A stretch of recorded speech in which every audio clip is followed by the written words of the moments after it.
Hola, mi nombre es María Eugenia, del Colegio Básico Cunaco, y les voy a leer la poesía La tos de la muñeca.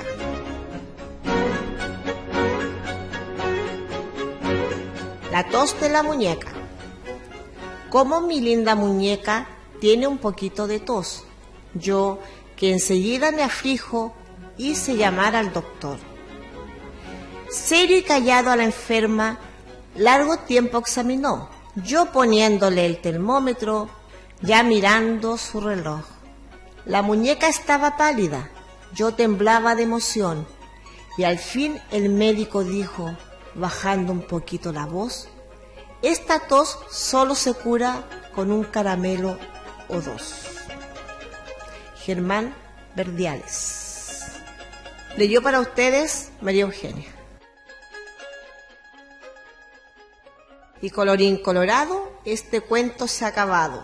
Pasó por un zapatito roto y mañana les cuento otro.